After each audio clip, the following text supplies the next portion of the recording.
Napakalaga po ang makilala natin ang Diyos. Meron pong isang tao na tinanong ko, dahil sabi niya, kilala ko ang Diyos. Sabi ko, paano mo nakilala ang Diyos? Basta kilala ko siya. Alam ko mayroong Diyos, at alam ko kung siya nakaupo ngayon sa langit, sa trono. Sabi ko, ano batayan mo na kilala mo ang Diyos? Basta kilala ko siya. Siya ay pinanganak December, siya ay namatay ng April. Siya ay nabuhay na maguli. So ngayon, sa palagay mo, yung bang pagkakilala mo, ay alam mo ikaw ay nasa kanyang kamay. Ayun, hindi natin matiyak. Pagdating natin sa langit, doon na natin matitiyak. Paano mo matitiyak na mapupunta ka ng langit? Lahat naman ang tao pupunta ron eh. Alam ba, kaibigan, sabi ko, kung yan ang sabi mo na kilala mong Diyos, hindi mo gugustuhan na sabihin ko sa iyo dahil yan ang mga sapang-usap mo nagpapakilala hindi mo kilala ang Diyos. Sabi niya, paano mo hindi kilala? Lahat ng tao kilala ang Diyos. Pero ano ba sinasabi sa Biblia? Sa John chapter 17 verse 3, ganito ang sabi ko sa kanya, buhay na walang hanggan ang makilala ang Diyos at ang Panginoong Kristo na kanyang sinugo. Kung kilala mo ang Diyos, dapat mayroon kang buhay na walang hanggan, at kung mayroon kang buhay na walang hanggan, dapat nakikita yan sa iyong buhay.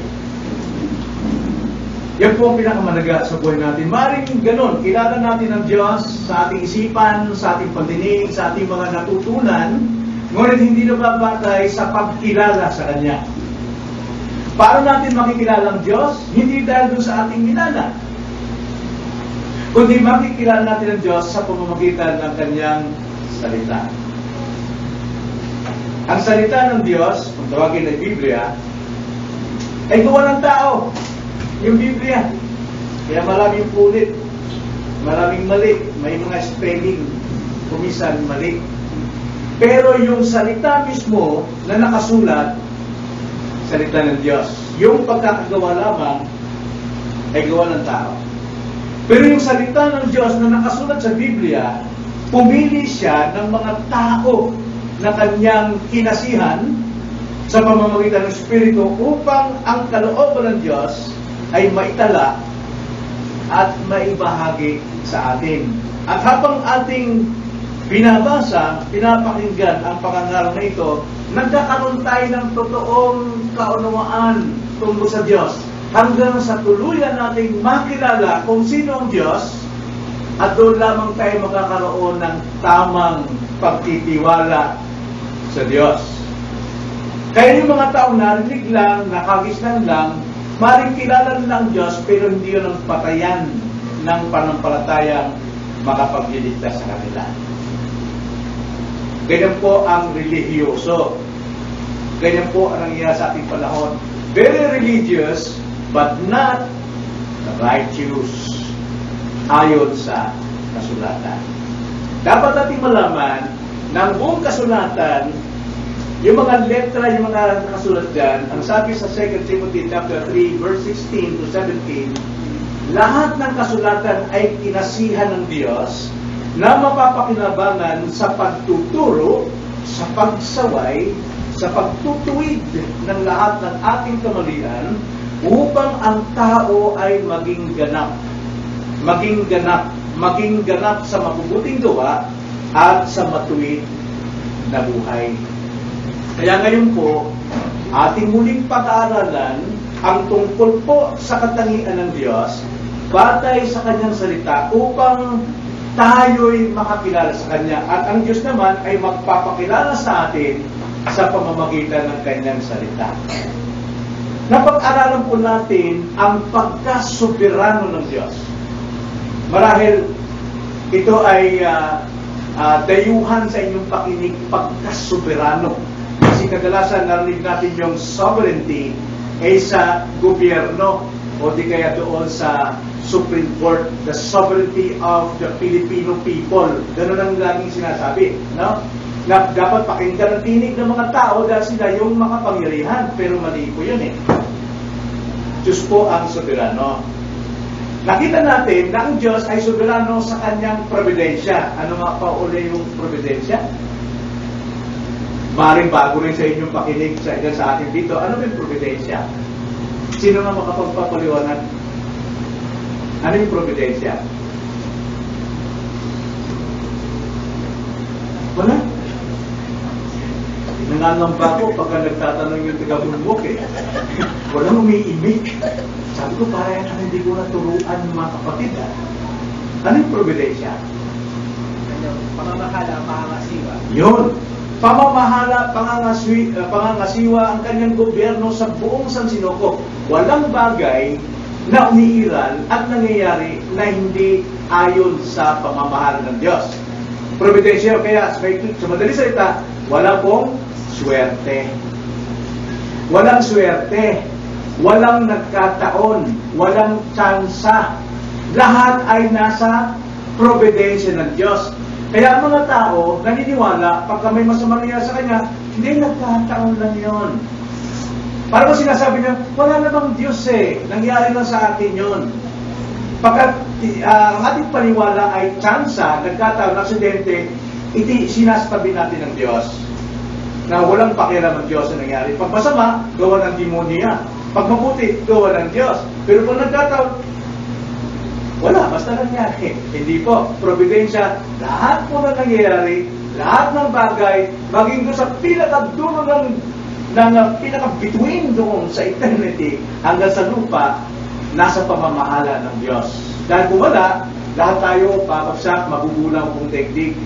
Kasi ang sabi sa Hebrews chapter 1 verse 3, nasa kamay ng Diyos ang lahat ng bagay. At pag yan ay iniwan ng Diyos, isang segundo lang, sabog tayong lahat. Yan po ang Diyos na dapat natin makilala. Yung bang pakakilala natin sa Diyos? Natin kinagisnan? Hindi. Hindi.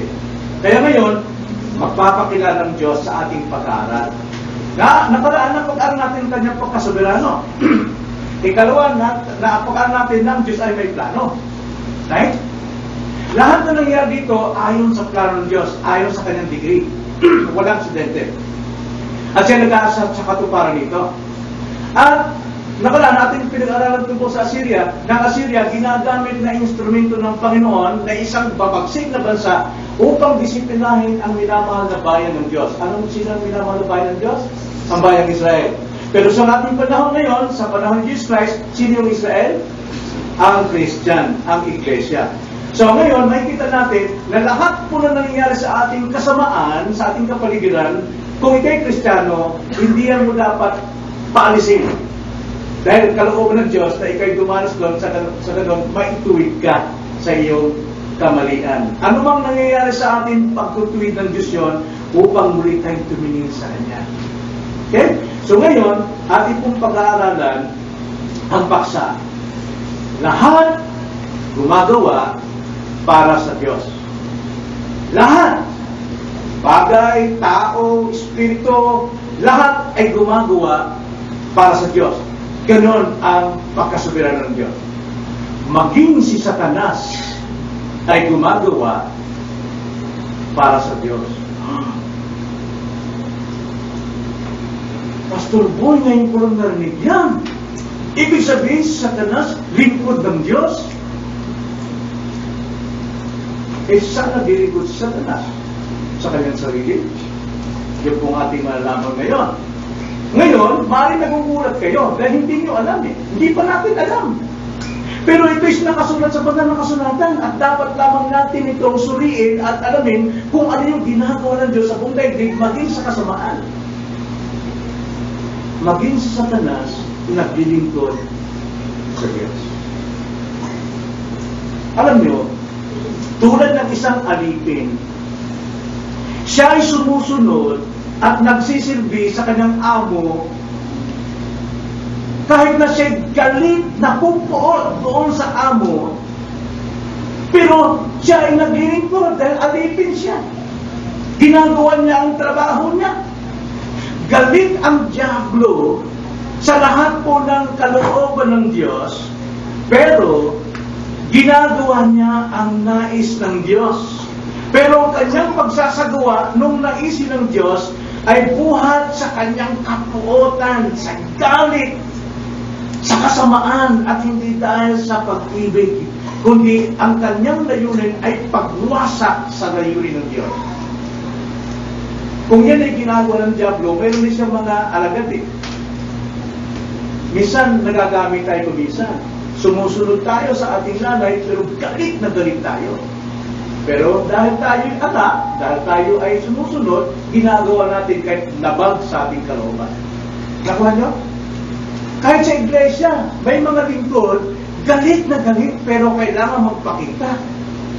Kailangan maglingkod. Hindi dahil sa pag-ibig, kundi dahil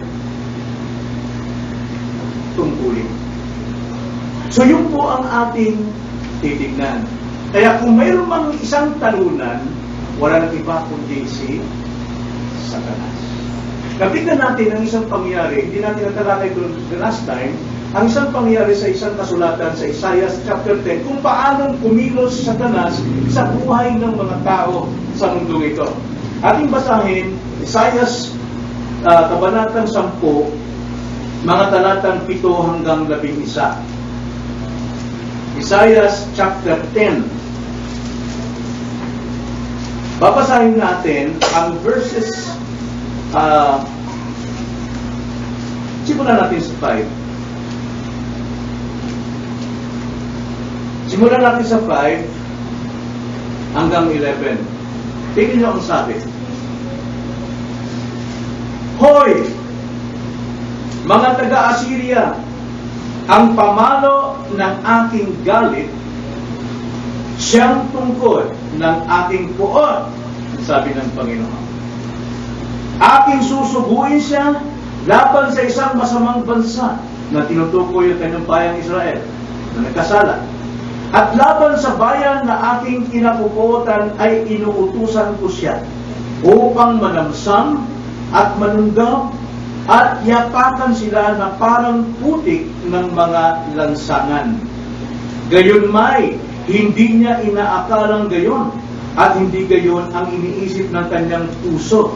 Ngunit ang nasa kanyang puso ang mangwasak at lipulin ang mga bansa na hindi kakaunti. Sapagkat kanyang sinasabi, hindi ba ang aking mga punong kaawal ay haring lahat? Hindi ba ang Kalno ay gaya ng Karkimes? Hindi ba ang Hamat ay gaya ng Arpad? Hindi ba ang Samaria ay gaya ng Damasco? Kung paanong nakaabot ang aking kamay hanggang sa mga kaharian ng mga Diyos-Diyosan, na ang mga larawan niyang inanyuan ay mas marami kaysa Jerusalem at sa Samaria. Hindi ko ba gagawin sa Jerusalem at sa kanyang mga Diyos-Diyosan ang gaya ng ginawa ko sa Samaria at sa kanyang mga Diyos-Diyosan? Ito po ang salita ng Panginoon. Tayo po'y manalangin. Panginoon, muli buksan niyo ang aming pong kaisipan, ang aming pong pangunawa sa tulong ng iyong banal na Espiritu na magbigay po ng liwanag ng kaunawaan upang sa liwanag nito kami lumakad hanggang sa maabot namin ang pinagmumulan ng kaliwanagan, walang iba kundi ang aming Panginoon sa Kristo. Pagpalain po ninyo ang aming pong pag-aaral ng inyong salita ngayong umaga. Ito po aming dalangin sa pangalan ng Panginoon Jesus. Amen. Now, ang teksto po ng ating binasa ay mahati po natin sa tatlong bahagi na may kaugnayan po sa pagkasoberano ng Diyos. Ano ibig sabihin ng pagkasoberano ng Diyos? Sa kanyang pamamahala, sa kanyang pagkukontrol sa lahat ng bagay, maging si Satanas nasa ilalim ng kanyang pagkukontrol. Na unang bahagi, makikita natin dito ay yung plano ng tao. Sa pagkasoberano ng Diyos, hindi po tayo ginagawang robot ng Diyos. Mayroon po tayong isip, mayroon tayong kalooban. Pero ang kalooban natin ay nakadepende kung ano ang ating likas. Kung ikay Kristiyano, ang kalooban mo ay nasa kalooban ng Diyos. At minsan din, nasa kalooban ng ating likas na pagkatao. Pero kung ikaw ay hindi Kristiyano, ang kalooban mo ay hindi pagiging Kristiyano. Sa makatwid, ikaw ay nasa ilalim pa ng kapangyarihan ng sarili mong kasalanan. Kaya yung iyong mga desisyon at plano, batay sa iyong paniniwala at batay sa iyong kalooban, hindi batay sa kalooban ng Diyos. May pagkakaiba po yun. Kaya nga po dito, may plano ang Diyos batay sa kanyang sariling kalooban mula sa kanyang pagkamakasalanan. Nabasahin natin una ang verse 6 to 7. Ganito ang sabi. Ang sabi dito ni Sennacherib, ang hari po ng Assyria, ganito ang sabi. Sabi ng propeta, aking susuguin siya laban sa isang masamang bansa. Susuguin daw itong Assyria, nasa pamumuno ni King Sennacherib, at laban sa bayan ng aking kinapuputan. Ito'y laban sa bayan Israel na minamahal ng Diyos, ngayong kinapuputan, na hindi ko kinaputan na talagang gigigil na gigil sa galit ng Diyos, kundi sa kanya pong hindi pagkagusto sa kanilang buhay dahil sila ay tumalikod sa Diyos, naglingkod sa mga idolo, sa mga Diyos-Diyosan. Hindi ko na napapaliwala sa inyo, alam niyo yun kung ano Diyos-Diyosan. Laban sa bayan ng aking kinapuputan ay inutusan ko siya, sino? Ang Assyria, upang manamsam at manunggap at yapakan sila na parang putik ng mga lansangan. Verse 7, gayon may, hindi niya inakalang gayon. Itong hari ng Assyria, hindi niya alam na siya pala ay inutusan ng Diyos na sila'y manunggab, manamsam doon sa bayan ng Diyos. Ang alam nitong Assyria, mula sa kanyang kapangyarihan at galit buot na manamsam ng bansa, gagawa siya. Pero sabi dito, gayon may hindi niya inakalang gayon, at hindi gayon ang iniisip ng kanyang puso. Ngunit, ang nasa kanyang puso ay ang mangwasak at lipulin ang bansa na hindi kakaunti. Natingnan niyo po ang picture dito. Narito ang Diyos, halimbawa, ito, hindi ako. Itong Diyos, narito ang kanyang bayan. Ang kanyang bayan, binigyan niya ng Biblia, ng kasulatan para sundin nila. Hindi niya na tinupad. Bagpos sila ay sumamba sa mga Diyos-Diyosan tulad ng ibang bayan. Kumuha sa mga imported mga idols, mga Diyos-Diyosan, at tinatag nila sinamba, nagalit ang Diyos dyan. Dahil ang Diyos ikinumpara sa mga bagay na may simula at may katapusan. Ang Diyos ay walang simula at walang katapusan, kaya hindi siya pwedeng ikumpara sa mga bagay na nasisira. Sapagkat ang Diyos ay hindi kailanman nasisira, kaya napupot ang Diyos sa mga idolo. Ikinukumpara niyo ako sa bagay. Ako lumikha ng siyang sinuko. Kaya galit ang Diyos dyan. Exodus chapter 20, verse 1 and 2. Verse 3 and 4. Galit ang Diyos dyan. At ngayon, eto na. Nagkasala ang bayan, ang Diyos ganito. Ang ginawa ng Diyos naman, kanya yung mahirap na bansa, kanya itong pinayaman, pinalakas, at nagkaroon ng modernong mga kasangkapan upang gapiin ang bayan ito. Sa kanila naman, sa isip nitong Assyria nito, galit na galit siya, gusto niya magkalit sa punta-iti, kaya kanyang sisirain, sasabutin niya lahat ang bansa, lumuhod sa kanya. Pero yung galit ni Assyria, gagamitin ng Diyos para disiplinahin yung kanyang anak. Hindi alam ng Assyria na ang Diyos ang nagpakilo sa kanya. Ang Diyos ang nagpayaman sa kanya. Kita yung mga bansa na yun yung mayaman. Ang China, yun yung mayaman. Para, tignan mo, problema sa ating bansa ngayon yan. Sabi, Philippines is one of the nation, Christian nation. Pero ngayon, bakit mayroong China na nakikilam sa atin? Mayroon tayong takot, pinipilit natin lumaban, walang tumatawag sa Diyos. So, gano'n ang nangyari. Ngayon, yun ang plano ng taong ito, Assyria, na mangwasa. Pero hindi niya alam, siya ay inudyukan lamang ng Diyos para ituwid ang kanyang minamahal na anak. Pag minamahal mo yung anak, didisiplinahin mo.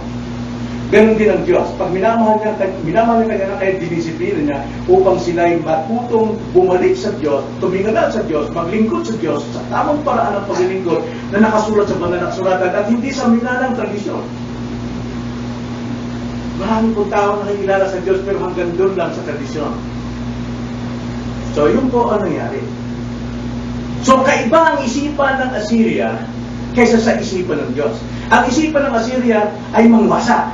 Pero ang isipan ng Diyos, magtuwid sa kanyang mga tao. Minamahal niya ang kanyang mga tao. Dito naman sa Assyria, hindi nila inisip na mayroong soberanong Diyos. Wala silang pakialam sa Diyos. Basta mayroon silang sariling Diyos-Diyosan. Para sa kanya, katwiran niya, siya'y mananaig mas makapangyarihan yung kanilang Diyos, ng mga idols, kaysa mga idols noong Jerusalem, ng mga ibang bansa. Kaya hindi niyo sabi sa verse 8, ang alam niya, yung Diyos ng totoong mga tao ng Diyos ay mga idols din. Pero hindi niya alam na yun ang kinagalit ng Diyos, kaya sila'y parusahan dahil sila ay naglingkod sa mga Diyos-Diyosan. Imbis sa lumikha sa kanila, imbis sa may nagbigay ng buhay sa kanila. Kaya hindi niyo ang sabing katwiran nitong Assyria. Sa verse 8 hanggang 11. Ang sabi ng Assyria, sapagkat kanyang sinasabi, hindi ba ang aking mga punong kawal ay haring lahat? Di ba? Sabi niya, yung kawal ko, sundalo ko, yung mga generals ko, ay talagang makapangyarihan, hari din yan. Parang Diyos din yan, sa kapangyarihan. Sabi niya. Verse 9, hindi ba ang Kalno ay gaya ng Karkimis? Kinumparan niya na ngayon kung paano niya ginapi ang Kalno at Karkimis. Ano bang pagkakaiba? Hindi ba ang Hamat ay gaya ng Arpad? Ganon din ang Hamat, paano niya ito ginapi at sa Arpad? Hindi ba ang Samaria ay gaya ng Damascus? Pati yung capital city of Israel, yung Samaria ay tulad lamang ng Damascus. Verse 10, kung paano nakaabot ang aking kamay hanggang sa mga karian ng mga Diyos-Diyosan. Ang tingin niya, karian ito ng mga Diyos-Diyosan? Itong Hamat, itong Kalno, itong Karkimis, maging ang Samaria, maging ang Israel. Bakit? Puno kasi ng Diyos-Diyosan, maging ang mga bayan ng Diyos. Hindi ba sila ay Diyos-Diyosan lamang, karian ng Diyos-Diyosan? Na ang mga larawan nilang ininyuan ay mas marami kaysa Jerusalem at Samaria. Pati yung bayan mismo, yung andun yung templo ng Diyos sa Jerusalem, panay Diyos-Diyosan ang nakalagay. Kaya sabi ko, mayabang na ito na sila, hindi ba't mga Diyos-Diyosan, kung mahina Diyos-Diyosan nila kaysa amin, mas malakas kami. Paano kung binagsak ang Kalno, ang Karkimis, ganun din ang Jerusalem, ganun din ang bayan ng Diyos na sinasabi. Then, verse 11, hindi ko ba gagawin sa Jerusalem at sa kanyang mga Diyos-Diyosan ang gaya ng ginawa ko sa Samaria at sa kanyang mga Diyos-Diyosan? Wow! Napastangan itong taong ito, ang Samaria. Hindi niya iniisip na mayroong Diyos na makapangyarihan. Ang tingin niya sa mga tao na kanyang paglilingkuran ay paong Diyos-Diyosan. Ano bang tingin ng tao sa ating bansa? Are we worshiping the true and living God? No. Nakaraan lang mayroong sinasamba ang tao rito. Tao din na nagpunta rito. Na inaki niya sa sarili niya siya yung kapalit ni Jesucristo. Sinasamba nila. Kilala ba tayo na tayo sumasamba sa totoong Diyos? Hindi. So we're not Christian. Religious lang. Ganito tingin ng mga tao sa atin. Even in China. Oh, mas malakas yung Buddha natin kaysa kanila. Dagapiin din natin yan. Ganon din. Grabing pagmamayabang ng Assyrian ito. Dahil talagang nagtatagumpay sila. Nag-ahari sila sa buong daigdig. Pero hindi niya alam, Diyos ang may kontrol ng lahat ng bagay. Pati yung puot at kayabangan nitong Assyria na sinasakupan ni Satanas, ginagawang instrumento, hindi niya alam, Diyos pa rin ang nakaupo sa trono ng Diyos. Sa trono ng langit. Hindi niya sabi sa verse 7. Verse 7. Verse 5 pala. Hanggang 7. Hoy, Assyria! Pamalo ng aking galit. Kung sabi ng Diyos, pamalo ka lang ng aking galit, ako may hawak sa iyo. Siyang tungkod ng aking puot. Mayroon bang pamalo na kusang namamalo? Mayroon bang tungkod na kusang nanunungkot kung saan? Maliban kung may nakahawa. Sino may hawak? Ang Diyos. Yung Assyria ay pamalo lamang ng Diyos at tungkod ng Diyos. Ano sabi sa verse 6, aking susuguin siya laban sa isang masamang bansa. Laban sa isang masamang bansa. Laban sa bayan na ating kinapuputan ay inutusan ko siya upang manamsam at manunggam at yapakan sila na parang putik na mga lansangan. Gayon may hindi niya inakalang gayon. At hindi gayon ang iniisip ng kanyang puso. Ngunit ang nasa kanyang puso ay ang mangwasak at lipunin ang mga bansa na hindi kataunti. Grabe yabang, ano? Ganun ba iniisip natin sa Diyos? Sa ating mga problema, sa mga nangyayari sa buhay natin, ano palagay natin? Bakit nangyayari sa buhay natin yan? Galit ba ang Diyos sa atin? O tayo ay tinagkad ng gusto ni Satanas? Kahit na tayo tinagkad ni Satanas, ang likod nun, ang may hawak kay Satanas, pinagpamalo ay ang Diyos. Kaya ang ginagawa ng ibang mga Kristiyano, kinakaas out yung iyong karamdaman, kinakaas out ang iyong problema. In the name of Jesus, get out from them! I'm accustomed to, the deepest. Pero ang totoo doon, tinataas out din ng Diyos. Kalooban ng Diyos na ikaw ay disiplinahin sapagkat ikay sumasamba sa Diyos-Diyosan. Maling ang Diyos-Diyosan mo ay hindi mga liboto, kundi ang iyong sarili. Nakakala mo, ikaw ang makapanghahari ng buhay mo.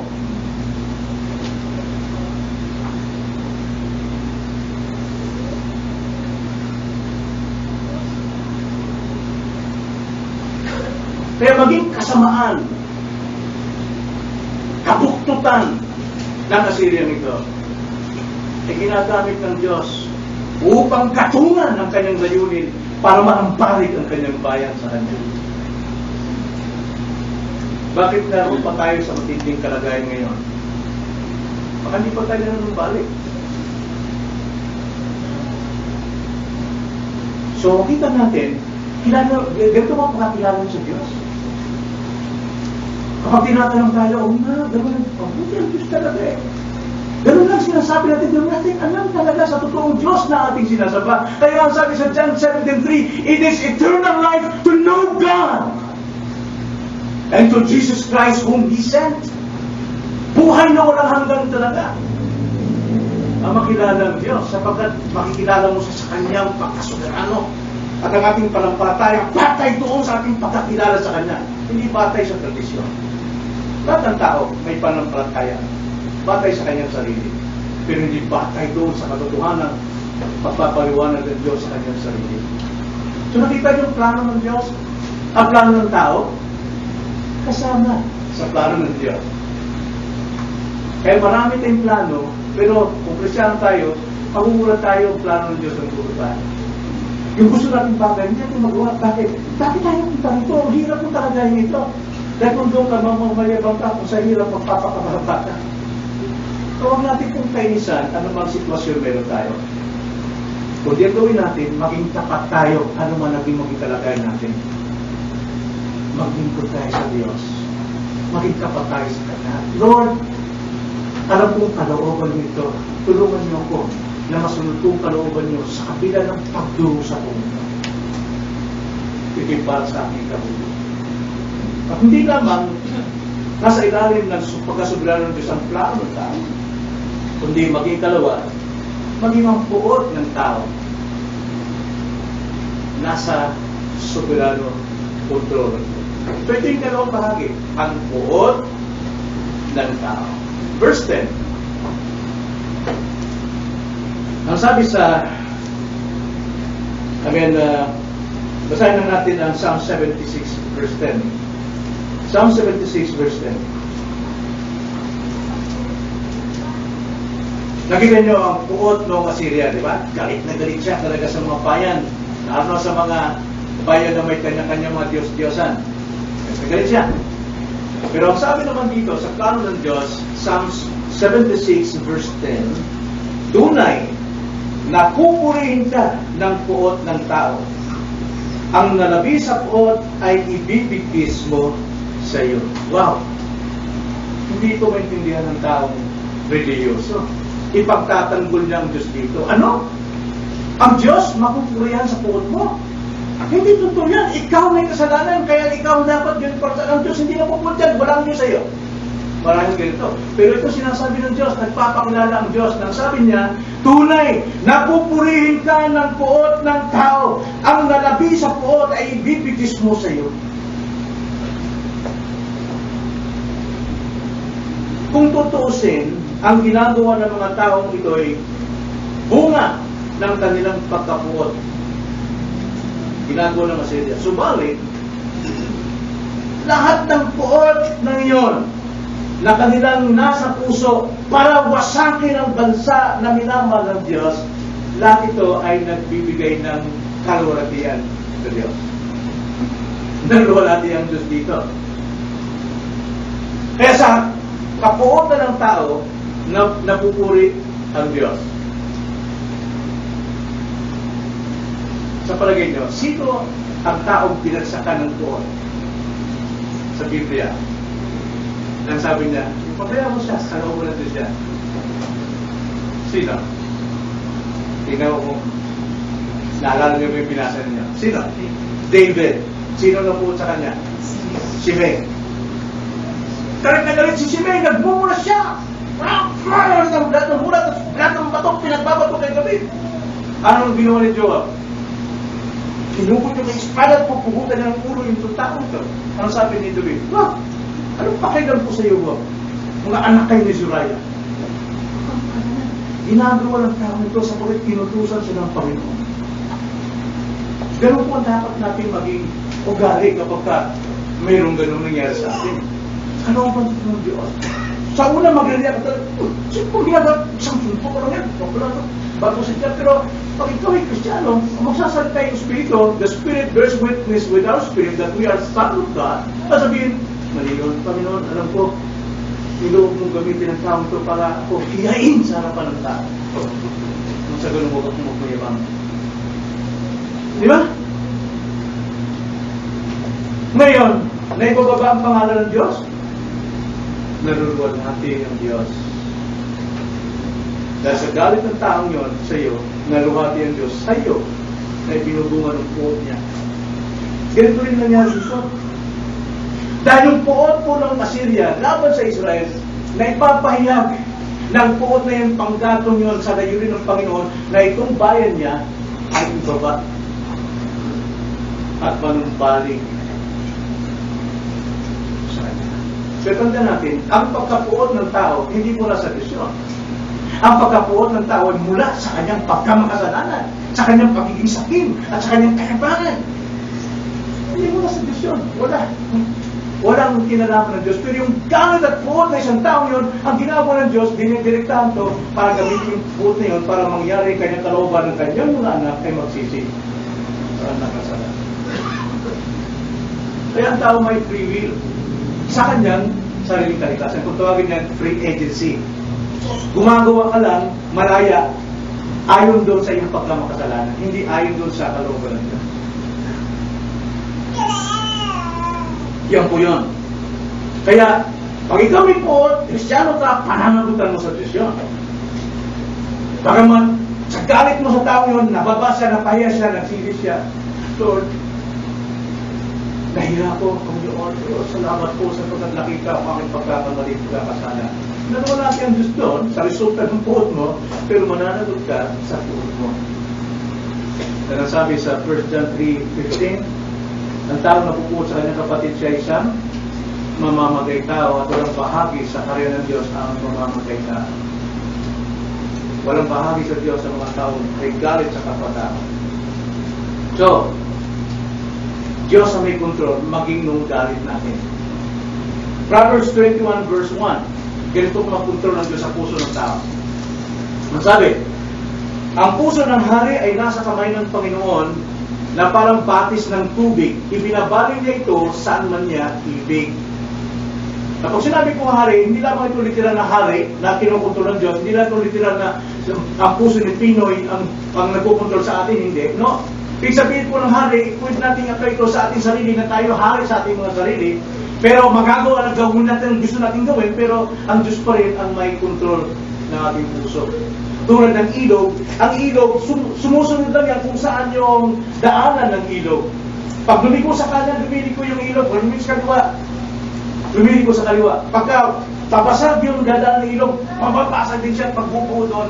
Dahil sa ayon po, sa kung anong saan dinadaanan, ganun po magkontrol ng Diyos ang puso ng tao. Do you realize na nakikita nyo ba na minsan galit kayo sa mga gawain ng Panginoon? Ayaw nyo talagang matin. Nangyari mo sa inyo nung araw? Ako, nangyari din. Kung sabihin ako lang, kapareho tayo makasalanan. Sa kaiwas-iwas natin, Lalo tayong nababangga. Lalo tayong lumiligo. Minsan yung pusa natin nagagamit, nagkakakam, nagmumura ka. Masama ko yung natin ko sa bahay kong masama, magpula. Magalit sa anak mo, naman magkasala ko sa Diyos, kaya nagalit sa anak. Di ba nakita niyo? Mismo anak mo sabi, oh mami, ba't hindi ka matin ngayon? Ginagamit lahat ng Panginoon ng mga boundaries para tayo imunan sa kalokohanan. Iwas ka na iwas, upload ka na upload, pero pagbalik mo, doon pa rin sa punasan. Sa Bisaya pa. Balik ka pa rin doon. Bakit? Diyos ang nag-control sa lahat ng bagay. Maging sa puot mo, Diyos ang may control. So, ang puot, buhat sa pagkamakasalanan. Pero sa puot natin, naluwalhati ang Diyos. Kaya ang puot ng tao ay maaaring gamitin ng Diyos bilang panggatong sa kanyang layunin. Sa kanyang gawin. Bilang panggatong. Nakita ba kayo sa probinsya o di kaya sa Saudi? Pag nagsahin kami, wala kaming panggatong eh. Kaya sa Brad Pitt, kung talaga sa desierto yan, nakasahin yan. Pero meron silang mga stove eh. High-tech sila dun eh. Pero minsan kami, pag nawala ng gas, kailangan namin mamulot ng mga sampinit. Alam mo yung mga tinig. Mga tinig. Alam mo yung mga tinig, pag yun ang tinanggatong mo, ang sarap na lupo ng galing. Ang pango. Maalala kong Pilipinas, wow! Tampil. Sa Bisaya pa, tampil talaga yung bigas. Pero sino nagpanuto ng bigas? Tinig. Paano tayo naluluto minsan sa kabanalan, katuwiran at dating pagkilasa sa sarili? Minsan ginagamit yung tinig ng mga tao ng kanilang tibig, magkatara sa bina. Pero kadalasan, ipinairal natin yung ating remaining sin. Ah! Sino ka ba? Baka mo? Kaya, imbis na, Panginoon, saktan ako doon. Bakit yung pinagdulot, Panginoon? Ang nabang na siguro ko doon. Sabi tanda natin ito, mga kapatid. Para kapag may nagsalita sa iyo, sadya man o pasaring, huwag kang sumangon ta para umboy o mukha mo. Kundi maging mukhang kalapati. Di ba? Kalapati kahit sugatan na. Maamo.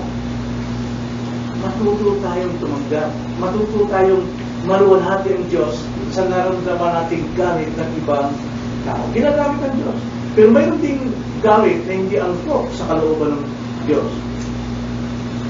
Mayroon ding galit na hindi angkop sa layunin ng Diyos. Pero, hindi naman ako lang pinababayan ng Diyos. No? Siya pa rin ang may control. Kita niyo yung bote. May botong sukat dyan at umugulo yan misa, di ba? Yung bago ito, may tapon yan eh. Ang Diyos ang naglalagay ng tapon sa galit ng sino ng tao para mo o sumugulat.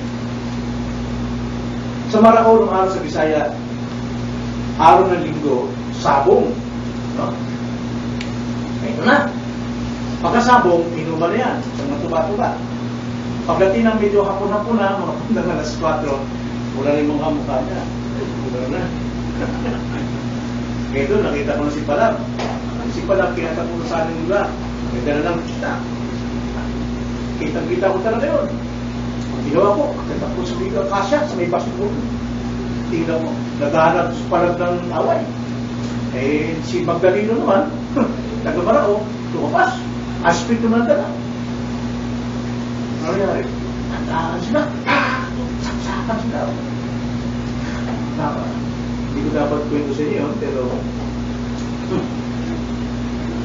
ganun pa rin. Si Palab, pinatay niya si Magdaleno. Layo yung leg. Kahit kung tama nito saksa, patay. Simula nun, kinatatakutan si Palab. Kinatatakutan. Ang mga tao nun, pag nakita sa mga nabagtaan si Palab, nasa ginsangaan, doon na sa bundok ang gandaan niya. Pero si Palab, tapos din, nasa ilog, nagdadaan, ayaw na mapakita lang na. Pero nahuli siya, nakulong. Nakulong din. Pero gusto kong pakuhin din ito. Bakit hindi pumatay si Palab ng lahat ng tao at hindi ka pinagtataga? Galit na galit siya. Nalipunan, galit-galit sa mga tao. Pero nakita niya isang tao lang. Pero bakit hindi niya pinagtataga yung mga bata, yung mga matanda? Bakit? Kung natin ng Diyos ang galit ng tao. Dahil kung walang control ang Diyos sa buhay dito, sabi ko sa inyo, sa buhay ito. Dahil lahat ng nalagay ko sa atin, kontra sa kalooban ng Diyos. Nasa kasalanan. Kaya ang Diyos, naluwalhati pa rin kahit sa puwag ng tao. Kaya nga, Diablo na ang pinakamahirap na alipin ng Diyos. Yan ang pinakamahirap na alipin ng Diyos. Lahat ng ginagawa niya ay ginagawa mula sa kanyang puwag, pero kontrolado pa rin ng Diyos. Ganito ba paglilingkod natin? May puwag? May pagpo? May galit? Bakit hindi si mabulag yan? Pasalamat ka, may Diyos. Pinipreserve niya ang Diyos. Pinipreserve niya. So nakita natin, una, plano ng tao. Ngayon, sa puwag ng tao, ang Diyos pa rin na nawala natin. Ikatlo, tingnan natin, ang ikatlong bahagi ay ang pagkasoberano ng Diyos. Ibig sabihin ng pagkasoberano, ano man mangyari, mauwi pa rin sa kabutihan. Dahil ang Diyos ang gumagawa. Remember Romans 8:28? Sino makapag-recite na? Sige nga. English or Tagalog? Sige po. Taas yung matapang. Sige, tayo. Romans 8:28, please. Sige. Okay ba yan? Pag sabihin nyo, kinukontrol kayo sa iyan, pag kayo hindi kayo makatayo. Sige nga, Romans 8:28. Hanggang ngayon, 27 years sa tayo nagkasama, wala pa kayong memory verse. Sige nga, Tagalog. Kahit na, yung concept lang. Hindi na yung buong letra for letra. Sige, Ronnie. Hindi ko, Ronnie. And God causes all things and God does all things to wala against sa and work together. For God, work together for those who love God and for the Lord. Yes, so. Sa lahat ng bagay, anumang mangyayari, kasamaan man o kabutihan man, ang Diyos ang kasamang gumagawa para sa ikabubuti ng mga nagmamahal. Sino yung mga nagmamahal? Yung mga minahal din ng Panginoon ang una, kaya sila nagmamahal. At para sa para sa kaluluwa ng Panginoon. So, lahat po ng bagay nasa pagkasoberano ng Diyos. At mauwi lahat sa kabutihan para sa mga nagmamahal sa Kanya. Maaring tayo noon, nauwi tayo sa kasamaan, sa kalugihan, para tayo hubad na susuko sa Panginoon. Nangyari ba sa inyo? Nangyari sa buhay ko. Maalaw. Medyo mayaman, maraming gamit, masakyan, gito na, nagtrabaho. Pero binabaho ng Panginoon hanggang sa wala na akong magawa, kundi magtiwala sa Kanya. Pati aking mga anak. Na ipupunto ko sa inyo si Mr. Good and Mr. Evil. Si Mr. Good, mayroon siyang plantation. At ang kanyang plantation ay mga saging, mga puno, mga istaring, gabi, marami siyang mga paranim doon. Pero ito si Mr. Good, mayroon siyang paboritong punong kahoy. Meron siyang paborito, talaga inalagaan yun. Dinidiligan niya hanggang sa lumaki, diretso talaga. Magandang puno ito. Ngayon, ito naman si Mr. Evil, si Mr. Bad, inggit na inggit sa plantation ni Mr. Rich. Gusto niyang sirain ito. Pinagsasalitaan niya, ikaw, ganito, si Mr. Good, pero si Mr. Good nakangiti lang. Thank you for your, criticism mo. Napansin ni Mr. Bad, Mr. Evil, kung ano yung pinakamamahal ni Mr. Good, yung puno. Kaya sabi niya, yung gabi,